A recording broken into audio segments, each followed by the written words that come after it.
بسم الله الرحمن الرحيم.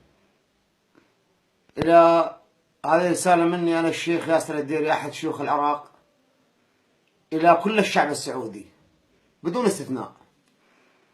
أولا السلام عليكم ورحمة الله وبركاته، والصلاة والسلام على محمد أشرف الأنبياء والمرسلين. أما بعد، بخصوص ما طرح بخصوص الميزانية، أنا ما لي علاقة، أنا رجال عراقي، بس نصيحة مني هذه الكل سعودي، لأنكم أغلى من روحي، ولأنكم رفعتوا رؤوس العرب كلهم في العراق وفي اليمن وفي كل البلاد العربية. أنتم وقفتم وقفة ظلم وأسود ضد إيران وضد أذناب إيران. فأقول لكم شيء واحد، يعني ميزانيتكم الحقيقية في السعودية هي حبكم الخادم الحرمين الشريفين الملك سلمان بن عبد العزيز ملك الحزم صاحب المواقف المشرفة. وميزانيتكم الحقيقية الشامخة هو حبكم لحكومتكم، للملك سلمان ولسمو الأمير محمد بن نايف ولسمو الأمير محمد بن سلمان الحكيم الذي أبهر العالم.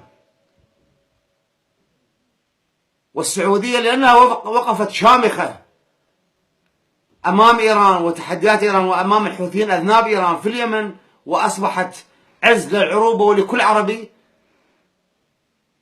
بعض الإعلام المشوه الحاقد يحاول أن يدس لتفريق بين السعوديين وبين حبهم لقادتهم. أنا عراقي مهجر من العراق بسبب إيران وبسبب داعش المجرمة، لأن إيران وداعش وجهان لعملة واحدة منذ سنة و4 أشهر، ونحن نعيش في تركيا مهجرين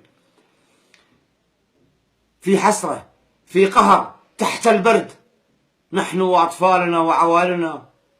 ولكن عندما نرى الجيش السعودي واقف ضد الحوثيين أذناب إيران وأمام إيران، والله نعتز بالشموخ، نحس بعزة وشموخ، لأن الجيش السعودي ليس جيش السعودية فقط، جيش عربي، وعلى كل عربي أن يفتخر فيه.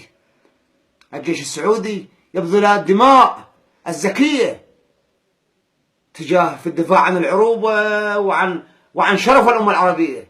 هذه هي الميزانية الحقيقية. الميزانية مو بنزين ونفط وغاز.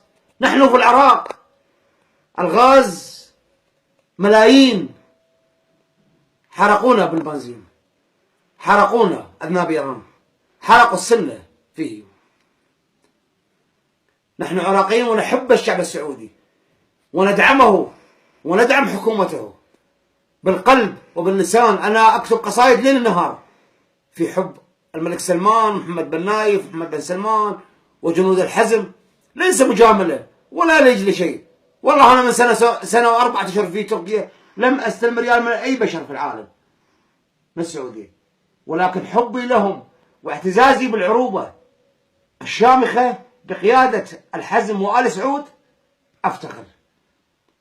أفتخر بها. فأخوة السعوديين الأعزاء الغالين الأغلى من روحي، وأنتم أقال فوق راسي، ألبسوا كل سعودي، لأن أنتم أصبحتوا شموخ ونفتخر بكم. إحنا لا تهزكم أسعار ميزانية. الميزانية الحقيقية في السعودية هي حب الملك سلمان وحب ولي العهد محمد بن نايف وحب الجيش السعودي ومؤازرته ودعمه، لأن كلما تفرقنا يفرح العدو. ميزانيتكم الحقيقية هي حبكم للقيادة في السعودية ودعم الجيش السعودي في قيادة الحزم. ترخص دماء غالية وعزيزة في سبيل الدفاع عن العروبة. أي بنزين وأي ميزانية وأي نفط مقابل الدماء الغالية. ناس تترك الأهل والأحبة والأطفال في الدفاع عن العروبة. أي ميزانية. فهذه نصيحة مني لكم، لأني أحبكم والله، أحبكم في الله، والله أحبكم في الله، أقسم لا إله إلا الله أحبكم في الله. وهذه نصيحة مني لكل سعودي. افرحوا، أنتم شامخون. أي ميزانية. حبنا لكم هو ميزانية، حب العرب لكم هو ميزانية، حبكم لحكومتكم هو ميزانية. وأتمنى من كل سعودي يشاهد هذا المقطع من الفيديو أن يشاركه على صفحته. والسلام عليكم ورحمة الله وبركاته.